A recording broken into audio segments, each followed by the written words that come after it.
First of all, I want to thank you very much for asking, because I know you're a very busy girl. Well, you are most welcome, and thank you for being part of our Well-Seasoned Productions Storytelling Archive Project. Do you remember where we met? I remember. Do you remember? Yes, I do. Me first? You first. Dreamland in Gravenhurst with Corinne Connolly. Adorable. How about that? I mean, how many years ago was that? Can we count that far? 30? It was the early 1990s. Really? That I remember. Okay. Oh my gosh, you and Corinne Connolly were so much fun. We were all having fun. I mean, it was in like party time. It was a I think I lived in the mayor's house and I had air conditioning. And that I remember. Oh, I mean, people would be a little jealous of you with air conditioning but I didn't say at the anything. Muskoka Festival. That was good. That were those lovely halcyon days of Muskoka Festival and doing wonderful musicals and still being close to beaches. I know. I loved it. I loved it. Oh my gosh. Tell me, Yes. you've had a varied and lovely long career. Have you enjoyed your choices? Are you kidding? It's, where do I start?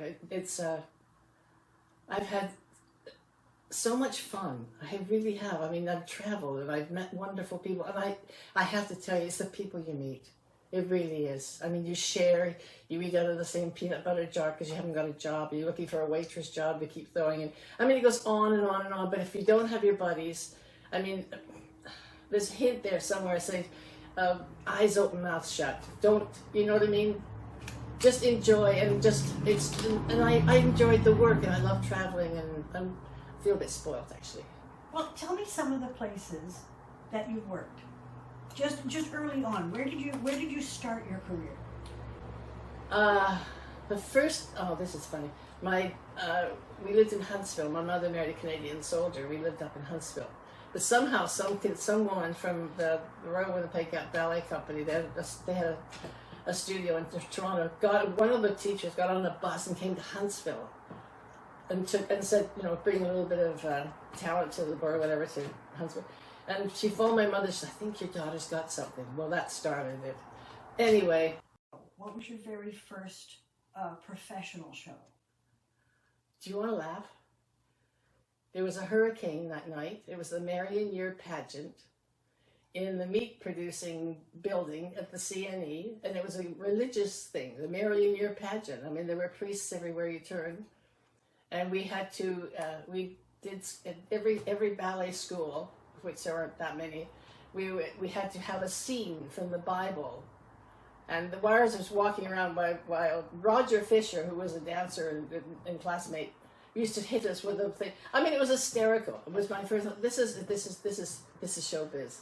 What was I, 16 or something? And was that in Toronto? Yeah, down the CNE grounds. Oh my God! Can you imagine? I mean, dressed in one of those places where they have those animals made out of butter, with a curtain on the thing, so we could. I didn't want to start. I don't think I was paid. Oh, I made $10 doing a Christmas thing at the Mutual Arena with Eric Christmas for little children in the area, and we just sort of had to run around. But I got $10 for that. That was big time. I was 16. Amazing. Tell me, I know that your early work, you danced with a number of famous choreographers whose names we would know. Tell me about working with Joe Layton. A joy. I get goosebumps. An absolute joy. Can you remember a show that you did with him? No Strings. We did Drat the Cat in New York. We did, as a matter of fact, we did South Pacific at the O'Keefe. We did opening night there. But he asked me if I would do South Pacific that summer, because I'd come back to visit my mom. I said, sure. And I just studied Dorothy Collins. What a cheek. It was fun. He is amazing. He's a wonderful choreographer. When I was growing up and watching TV shows and things like that, I always wanted to work with Jack Cole, and I did. It was a musical in New York. It was called Royal Flush, and it was. And we had he was brilliant, but he's known for damaging your knees and stuff like that. So of course I did that. But he's just an amazing man to watch, a character. I mean, a stickler for work, and you have to really work very hard from 9 in the morning till maybe 6 o'clock at night. I mean, you were in demi-prier the whole time. He was fabulous. I loved him. And tell me about working with Brian Mcdonald. He hired me over the phone when he was going to put the professional company to do My Fur Lady. And I phoned from Toronto because someone said that he was looking for people with the union, was an actor or equity. And he hired me over the phone, and we became such good buddies. And he talked. I learned everything from him. I did. I learned stagecraft. I learned stage left, stage right. I mean, but that was My Fur Lady was an amazing show. We went from one side of the country to the other in a bus, on a train, and it was like Jesse James Lives. It was incredible. It was wonderful. He cared. He really cared. He wanted his choreography would suit you. Have you got any stories about My Fur Lady? I know you did it in all sorts of places. You did it at the Royal Alex. You did it on Cross Canada tours. My Fur Lady at the Royal Alexandra Theatre in Toronto, September 23rd, opening 1957. Eh? 1957. This came from Quince Productions and the Graduate Society of McGill University, presenting My Fur Lady the year before. Is that right? Yeah, their annual review at the end of the term. And then it became a professional production. Thank you, Brian Mcdonald. And you said it was staged, directed, and choreographed by Brian and Olivia McDonald. Yeah. So tell me a little bit. I see there's lots of names that are recognizable by book, lyrics, and music. And one that sticks out to me is Timothy Porteous. Oh, honey. He was one of the writers of the original show. He really was. I think he worked for the Canada Council after that. Big guy. Oh, he was a sweetheart. I don't know anyone in that group that was a poo. Nobody. They were all good humored. They were all cute, yes. And they wanted the best for the show. And the summer that we did in Stratford before we went out on the road was an eye-opener and a cement for us. It was just, we got a good show. We have something to offer. Another name that I think people might recognize was music by Galt McDermott. Oh, sweetheart. He's a clever guy. He was clever. We didn't have much. By the time we started to use the music, I mean, he'd already, gone on to something else, I guess, but he popped back every once in a while. He was a sweetheart. And Galt, people might know the name, went on to write the musical Hair. What a goer. Amazing. I'm going to mention some names of people in the cast. Okay. Frank Blanche. Frank Blanche was a hoofer who Brian Mcdonald knew. There was Wally Martin too. The two of them were in the touring company. They used to do revues, and they were mad tap dancers. I mean, they were just, and they could sing and they can dance, and they started their career, really. And another name that I recognize is Leanne Marshall. I didn't know her very well. She left, she came on the road, I think, for a while, and then she went off to something else. But nice kid, really nice. And I see another name, Natalia Butko.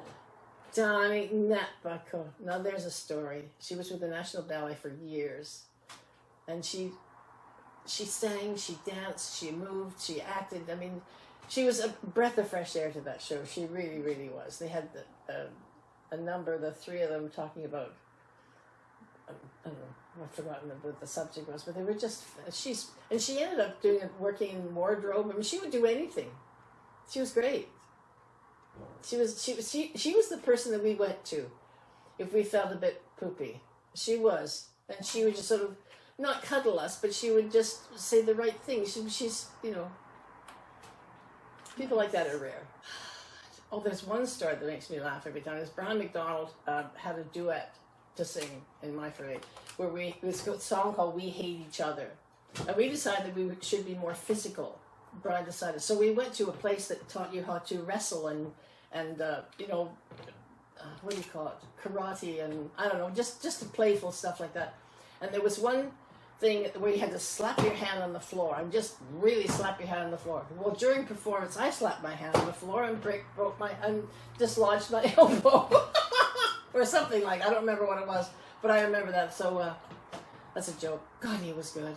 He was so good. He really was. And that it was with his first wife. She was sweet. She was so sweet. The night she died, we were all on stage, and she was driving to Stratford because we did the whole summer. And boy, was that an education to be there, a whole summer right there and where the classics and stuff like that. That's where you learn. You shut your mouth and you go and learn. I love it. Soak it in. Together, years ago, when I was working in Montreal at Up Tempo, Brian asked me if I would do a pas de deux for a television show in Montreal. Was a classical sort of thing, and it would be this musician would be playing, and we sort of make up stuff as we went. The musician was Dizzy Gillespie, and who has been my friend ever since. So you danced to Dizzy Gillespie with Brian Mcdonald in a pas de deux. Yes, I did. Just the three of us in a room, just doing it. And it was just, I don't know, there's something about his music, and there's something about expressing yourself. I mean, it was just a beautiful feeling. And it was just something I've remembered all my life. And I'm just, I'm spoiled. I am spoiled. Amazing stuff. Tell me about your phrase, dancing in those killer tights. Oh, don't you love those? CBC specials. You're dancing with it. It's like, they're made of elastic or something like that. It's like dancing on 8,000 elastic bands in high heels. I mean, hello? Never mind. Things are better now, I guess. I hope. I haven't danced for a long time.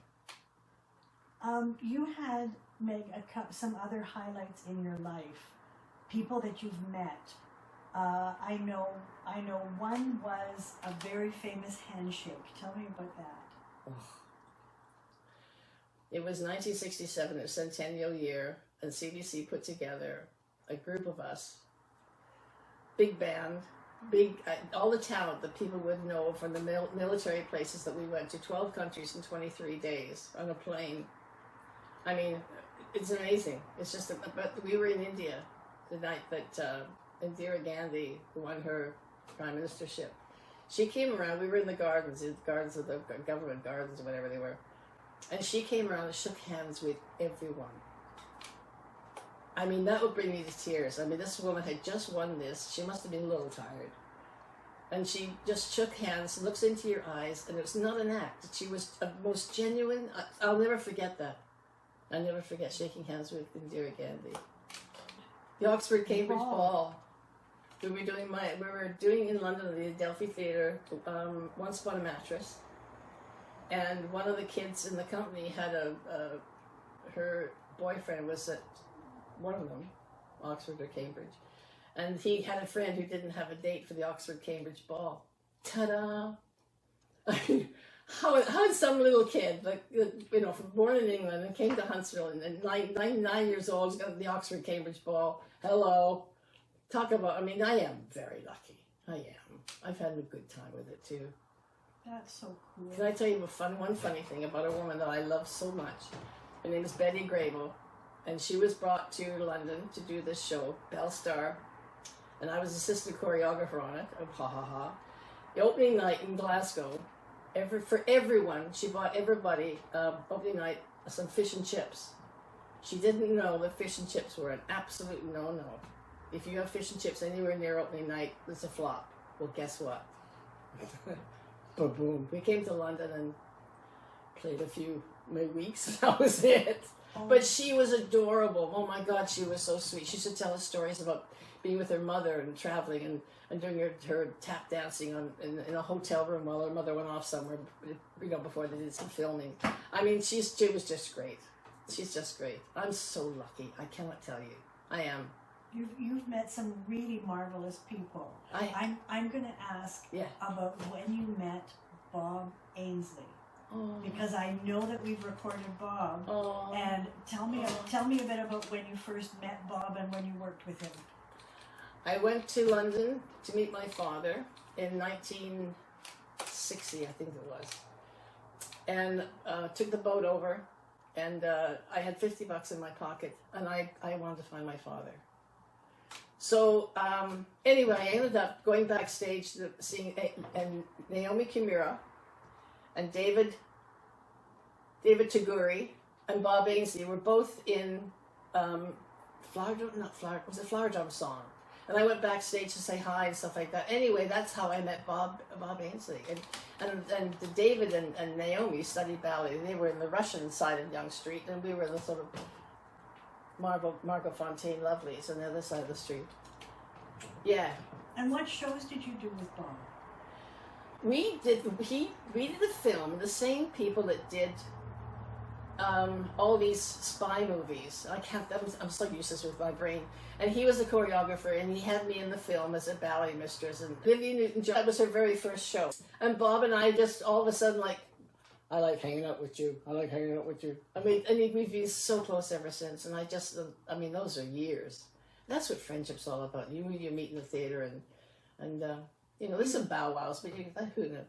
You two told a story about spending Christmas in New York. Can you tell me that one? Yes. Joe Layton asked me to come to New York from England because he was going to do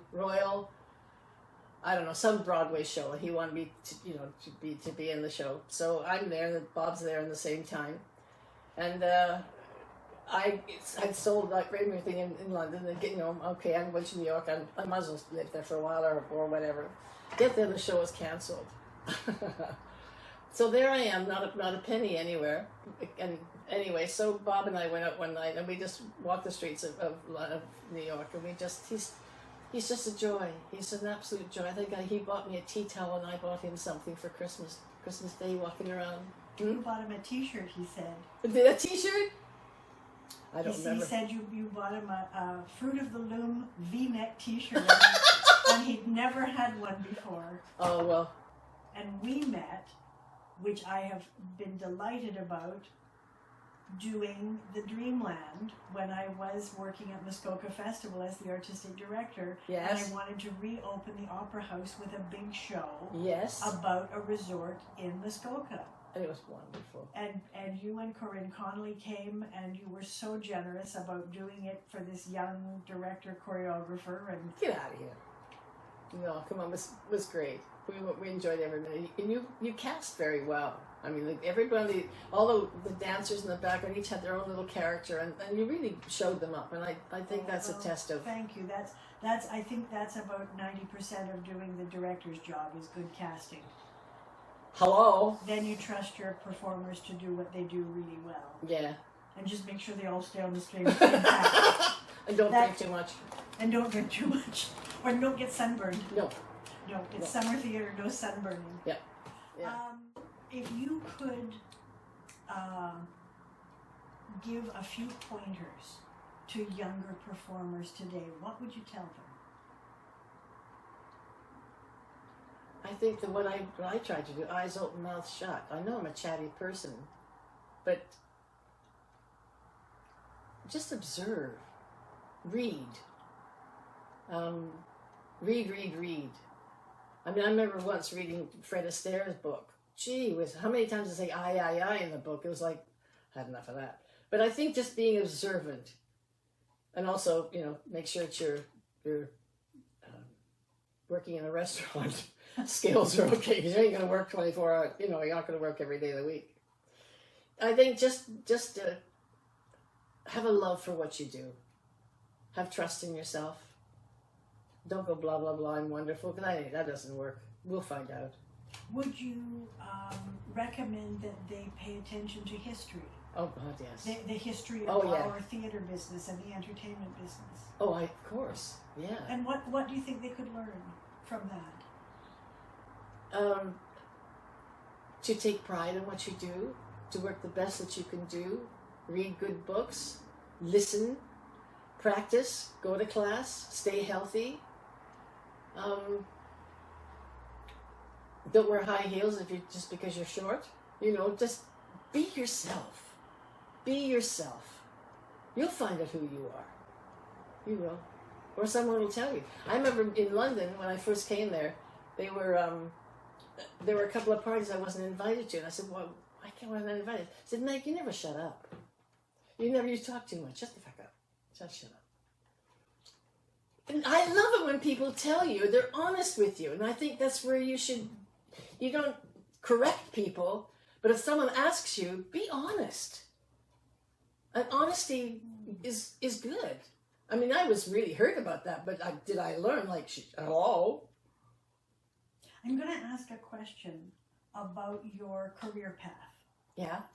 Has it been straightforward from training to work to now senior artist, or have there been dips and ebbs and flows along the way? There are always ebbs and flows, highs and lows, and just not having food to eat and paying the rent, and I mean it's not easy. It's not easy to take what you've got and offer it. And sometimes that's not the right show. Sometimes it's not the right job. Sometimes it's not. You just be prepared. Be prepared to someone to say no. It hurts, but you learn from that. Go back and learn your art better. So maybe the mantra is keep working on your craft. Keep Yeah. working on what you want to do, what you want to say. And go and see other people's works, and go read the books, and maybe it's opera, but there's something in there that you could pick up. I mean, it's just trial and error. It really is. And the friends that you meet, you talk, and you exchange ideas, and you listen, and you travel, and you go to art galleries, and learn the history of life. It's important. Did you enjoy working with Well-Seasoned Productions when we called you to say come and get on the stage with us as we try and promote our senior artists? I was scared. I was, because I hadn't done anything like that for years. But you guys are great. I mean, it's just like, here's the music, and what do you want to sing? Oh, you want to sing that? Yeah, that's great. So it's up to you. It's up to you to gather all the stuff that you've known all those years. And after you do all that, then you have babies, 2 children, and then you sort of are kind of distant from the theater, but and you asked me if I would do it. I said yes. What a No, I was grateful. That was really nice. It was really sweet. And we had fun. Yes, we did. And I bumped into people I hadn't seen for a long time, which is really super. And it makes you feel better inside that you still have something to offer. And I think it shows other seniors that we're still viable and interesting and have something to say. I hope so. I hope so. Yeah. No being warehoused.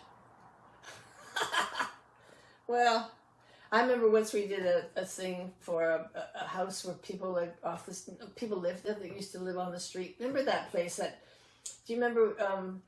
We did one of our sing-alongs we brought singing to. It was a house full of people that didn't have another place to go, sort of place. I mean, you find those wonderful places. It was I think it was one of the retirement homes. Was it? A very high needs retirement home. Yes. Do you remember they realized that we were coming, so they're going to have sort of a get together first. They're going to open the show. They're going to do something. So they got together, and what was their instrument they played? It was a ukulele, and they all had like yellow T-shirts on. And I remember this big bruising guy was cuddling this little young girl. She was kind of nervous, a little Asian girl. And they sang, "You Are My Sunshine." Tear time. Tears. That was that. You don't see that very often. I mean, they were so happy. There's something, Meg, about singing together that brings joy. I think so.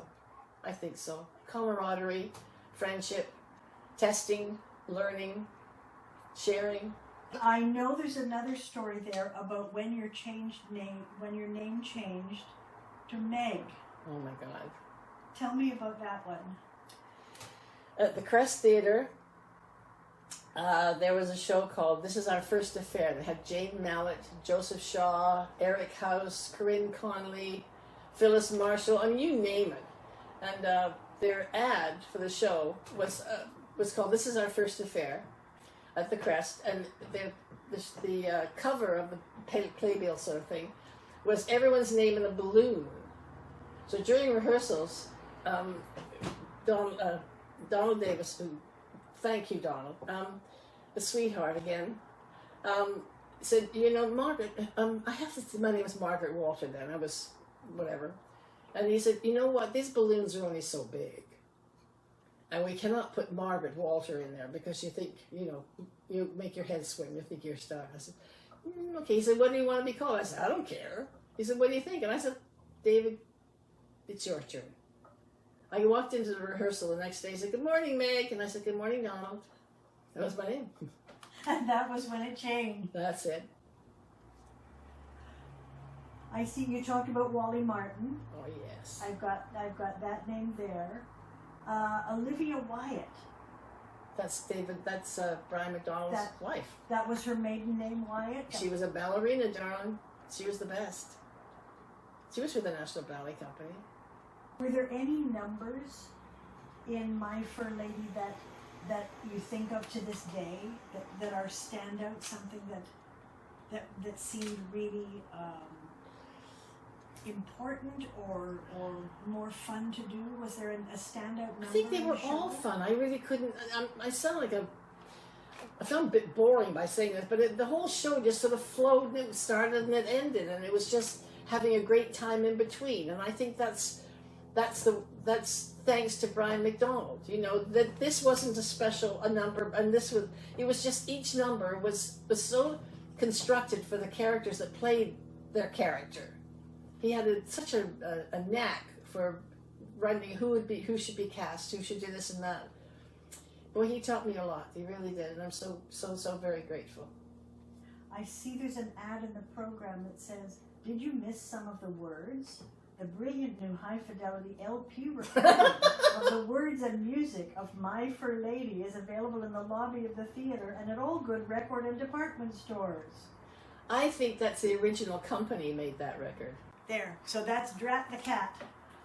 We were in rehearsal in New York, and he wanted the Keystone Cops to be in this scene of the show. And we were in rehearsal, in the rehearsal hall. And all of a sudden he said, I need someone to be a Keystone Cop. Well, I thought, okay, I'm getting out of here. So I started to walk towards the back of the theater, and he said, Meg, I said, she's gone. She's gone. Anyway, I ended up being a guy. And I wore a mustache. Can you see? I wore a mustache. I had people, apparently some guy used to wait at the stage door, thought that I was like his piece of meat or something. And it was, yeah, so I'm dancing with all these boys, doing all the boy dance, Keystone Cops with the mustache, and I did the eyes and did the whole 9 yards. I think we had such fun. That was Elliot Gould, and there's a woman that, what's her name? What's her name here? Jane Cannell. Jane Cannell I met doing Once Upon a Mattress at the Adelphi Theatre in London. That was the very first musical I did in London. Janie Cannell came, and it was Once Upon a Mattress, you know, the Princess and the Pea story.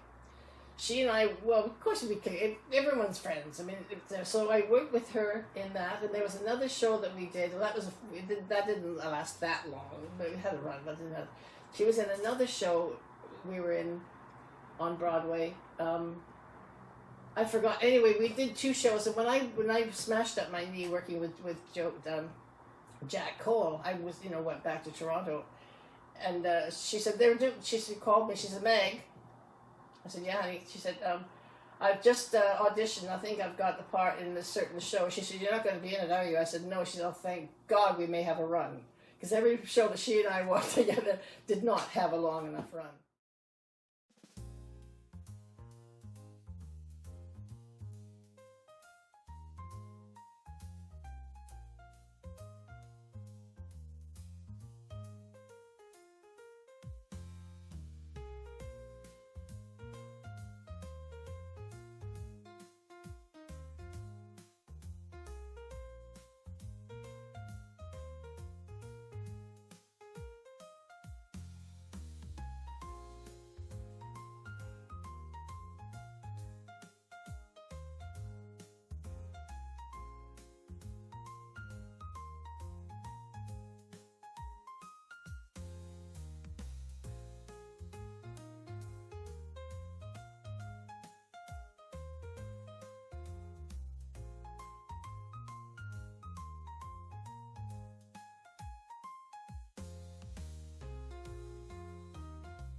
Just a minute.